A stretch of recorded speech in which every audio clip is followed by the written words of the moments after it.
Orcust. Alright, this is deck number 4 of the World Legacy series.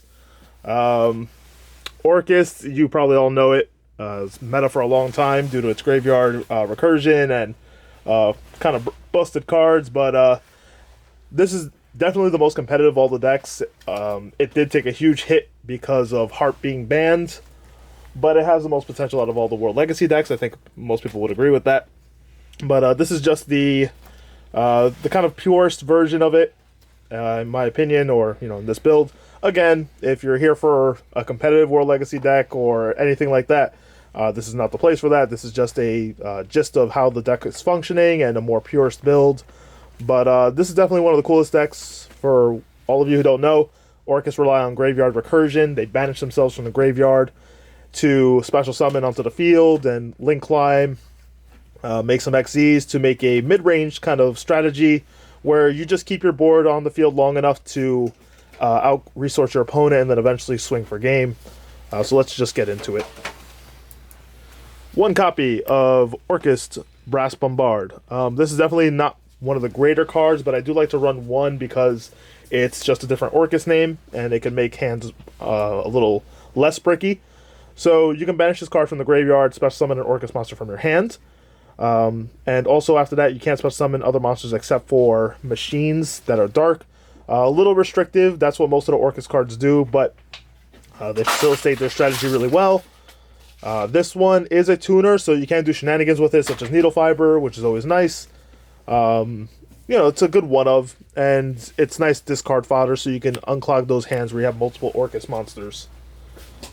Speaking of Orcust monsters, here's the normal summon of the deck. Orcust, Gearsu, Mekk-Knight, blah blah blah. You've seen this from the Mekk-Knight video. It's also a Orcust card by name, so it has synergy with the deck. Allows for you to easy link climb. As a refresher, if you don't know what this card does, on normal or special summon, you can send a World Legacy card or Orcust card from the deck to the graveyard. And if you do, this card has a card in its column, it becomes a tuner. And then if you control no other monsters, you can summon a token for yourself and your opponent. Again, lets you link climb, set up, things like that. So just a really good card for the deck in general. Helps you climb into the lake monsters easy. 3 copies of Orcust Symbol Skeleton. Definitely one of the better cards of the deck when it comes to the engine, since Harp is banned. You can banish this card from your graveyard and then target an Orcust monster in your graveyard and special summon it. And then again, it also locks you into Dark Machines for the rest of the turn from the extra deck.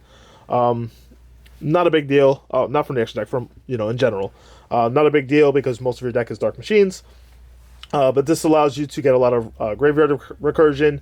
When you recur it with other resources, you can do multiple reborns even during your opponent's turn. But we'll get to that in a second. Orcust Nightmare, 3 copies. I think this is the most powerful one over Skeleton. Basically, it lets you set up your graveyard with multiple Orcust monsters and helps them get them in the banish pile. So you banish this card from your graveyard and then target a monster you control. It gains attack equal to its level of the monsters that you send to the graveyard with this effect. So you target a monster, send an Orcust card from the graveyard to the graveyard, and then it gains attack. But more importantly, it sets up the graveyard for future banishing plays. Great extender. Used to be really busted with Mermaid, but Mermaid is banned. You just have to run 3 of this card. It's great discard fodder and so on. 2 copies of World Legacy World 1. This is a Orcust by, not name, but definitely in strategy. It was built for the deck. So it has an effect that if it's normal summoned and destroyed by battle, you can special summon a special summon from the extra deck. Oh, it can't be destroyed by battle by a monster in the extra deck. Special summon the extra deck. Not a big deal. More importantly, that it's graveyard effects. The first one being that if this card is sent to the graveyard, you can special summon a World Legacy monster from your hand. So again, makes those really bricky hands a little more playable. And then you could also banish this card from the graveyard and target a... you banish this card... oh my god. It's been a while. Haven't played Orcust since it got banned. If this card is sent to your graveyard, you can special summon one World Legacy monster from your hand and special summon it, and then also can't special summon anything else but dark monsters. So again, the same restrictions. It's just a really good extender, playmaker. One of the cards you want to dump from your hand or deck to continue your plays. Some normal summons since Girsu. We were running this for a while, but it's nice to have some additional normal summons to set up the graveyard. One copy of Dark Refer. Special summons from the hand by discarding a level 5 or higher dark monster, which would be World Legacy, World 1, or Orcust Nightmare. And then you could also Foolish Barrel a dark monster from your deck. So setup, special summon, tribute fodder, link fodder, so on. And the same thing for Armageddon Knight, one copy. On summon, once per turn, you can send a dark monster from deck to graveyard. So it just sets up your graveyard for Orcust plays. 3 copies of Danger Mothman. So this one's really important. Mothman, like the other dangers, if you reveal it, your opponent snipes a card from your hand to discard. If it's not Mothman, you special summon Mothman, and then you draw a card. So this allows you to effectively send your Orcust monsters to the graveyard, and unwanted cards, fix your hand a little bit. And even if your opponent does target the Mothman and they send it to the graveyard, you still draw a card and then discard a card, so it can still set up your hand regardless, and your graveyard. And it being a level 4 is kind of important if you want to do any rank plays. So just a really good danger, in my honest opinion, one of the best ones for the deck because of its ability to set up.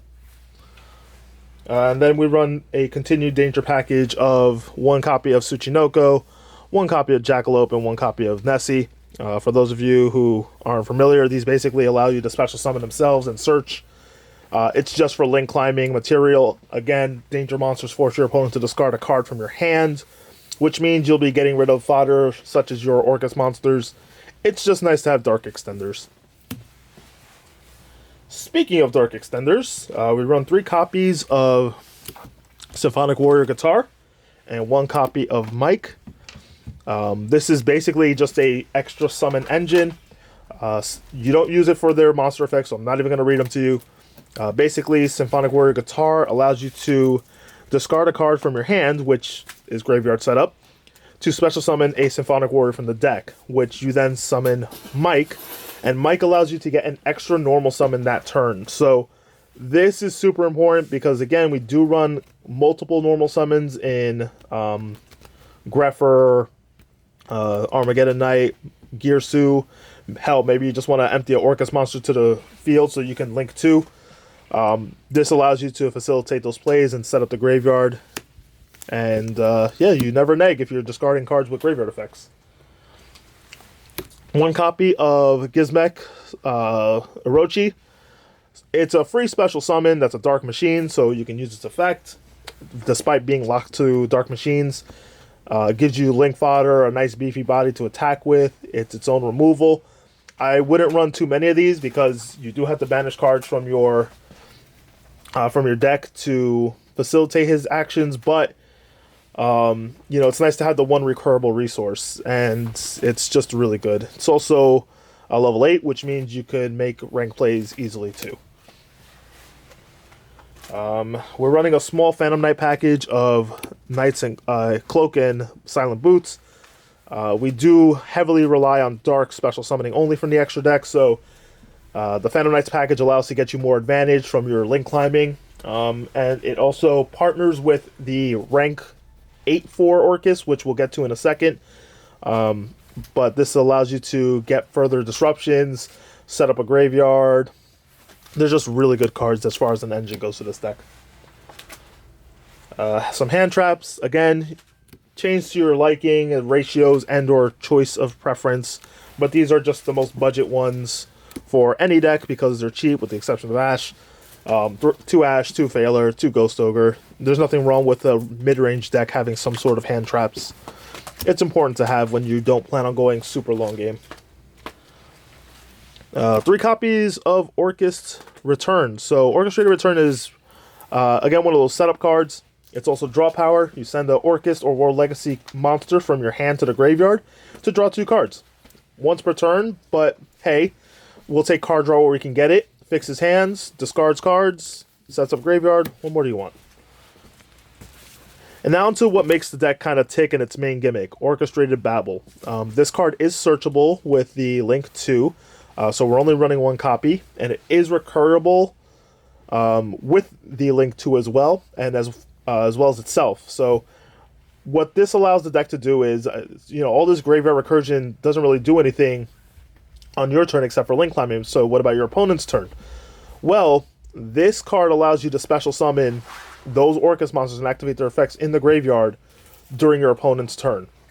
This is super important because with boss monsters such as Topologic Bomber Dragon, Zeroboros, the Orcust monsters themselves, it allows you to disrupt your opponent on their turn and also Link climb in certain scenarios. So this is just a really good card. It adds itself back from the graveyard by...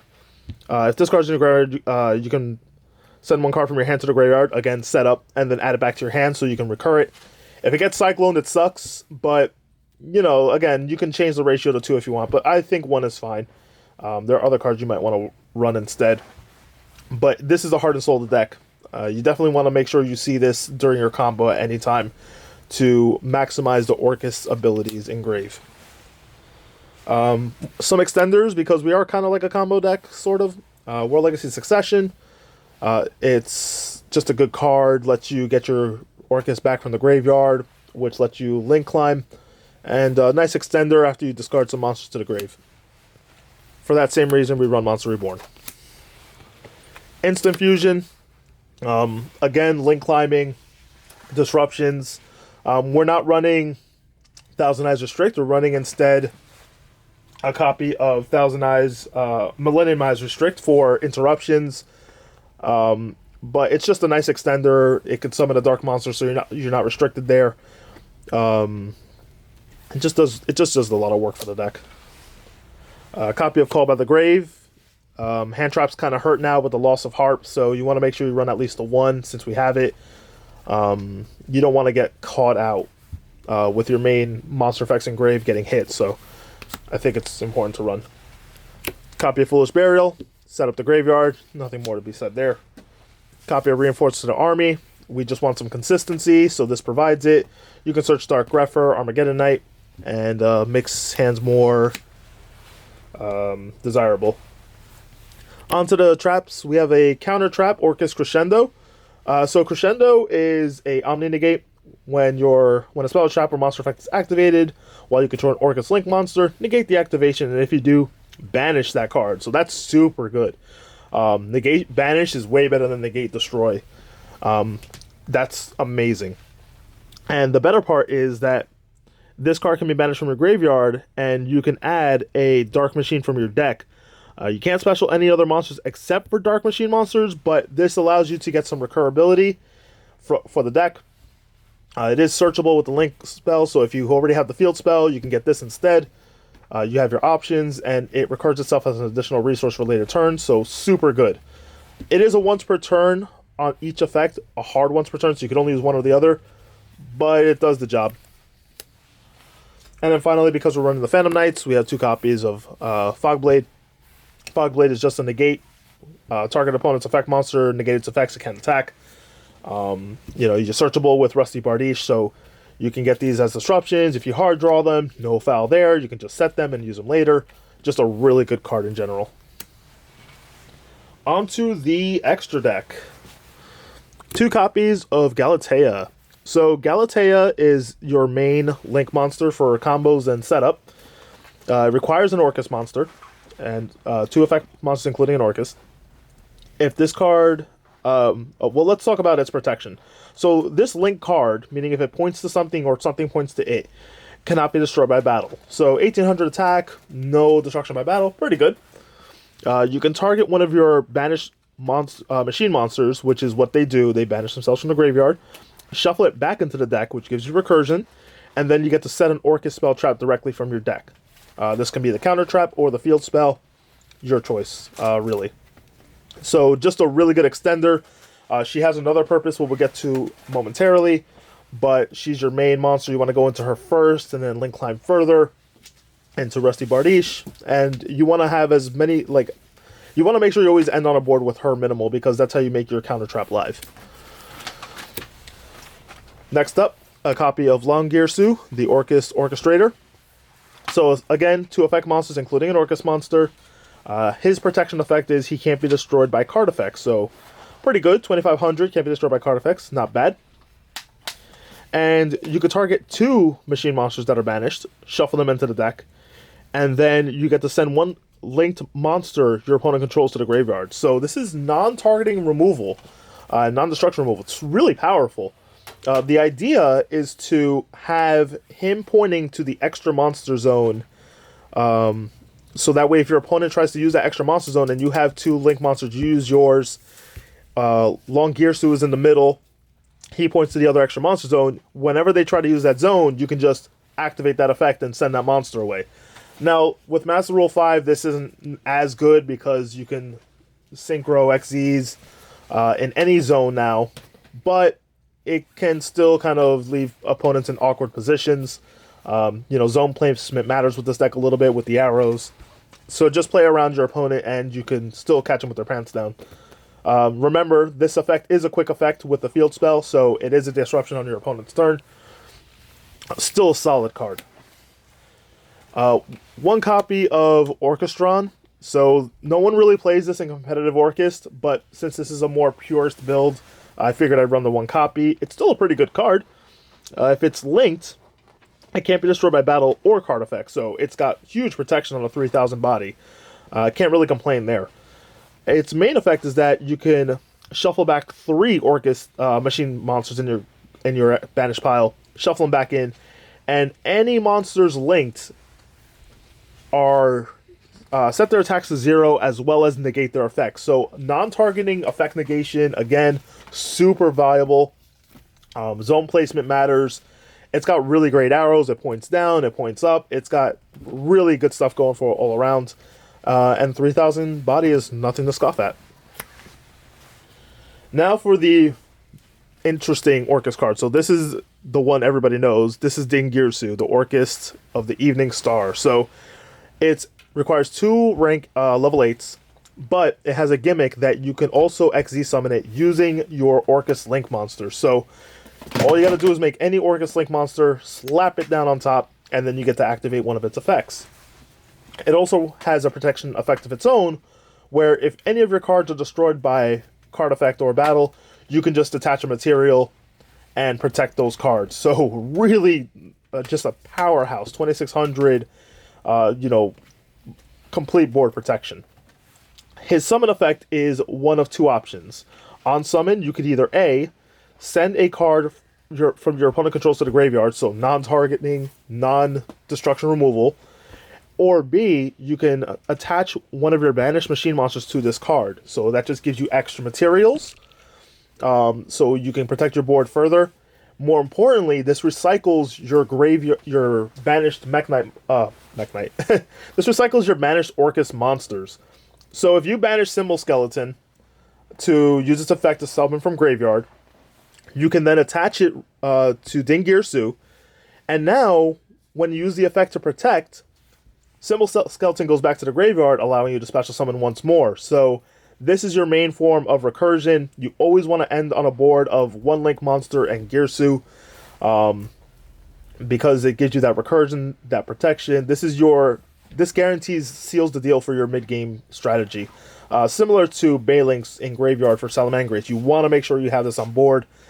It just lets you live that turn 2, 3, so you can go into your OTK or just grind the game out. A copy of Rusty, we already talked about this. It's a generic dark Link monster, 2 dark monsters. You search your Fog Blades, you set your Fog Blades, and you have a good time. 1 copy of Barricade Board Blocker.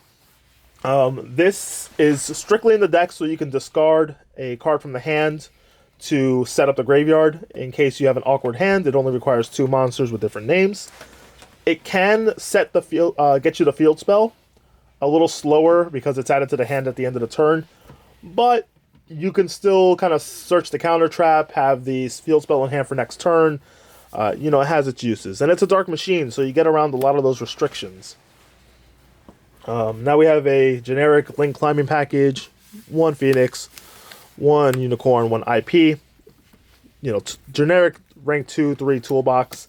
The Nightmares are especially good because you can discard for cost, which sets up your graveyard. Onto one of your main OTKs, Borosword Dragon. You Link climb, you swing for game. I'm not going to explain this card. You already know how good it is. In the same vein, Zero Boros. This is especially good, along with, might as well slap him down, Tristmania. Depending on your matchup, you can really shut out your opponent. Again, the Orcust have a ability to special summon during your opponent's turn using the field spell. So with this in any of the extra monster zones and Symbol Skeleton, you can summon from the graveyard or special summon from the graveyard, activate the effects, banish all the back row, banish all the cards on field, and then you get a boss monster on top of that to boot. There's no reason not to. You can run Bomber Dragon as well. Bomber Dragon, I feel, though, isn't as good because it only destroys monsters. You could opt for it because it does protect your field spell and your back row if you're running any. But Zero Boros is just a huge blowout card because it banishes everything and then it comes back as a beefy beat stick. Like, why wouldn't you run this one over Bomber Dragon? So, really cool for the strategy. And then finally, the instant fusion target, Millennium Eyes Restrict. Again, we lose really hard to any graveyard effects that don't trigger or resolve. So you just want to make sure you have something to help you guarantee your plays. It's just an overall a good card. But anyway, that's it for Orcust. Sorry I bumbled out a little bit. It's been a while. But definitely, like, subscribe, and leave a comment. Tell us what you think. See ya.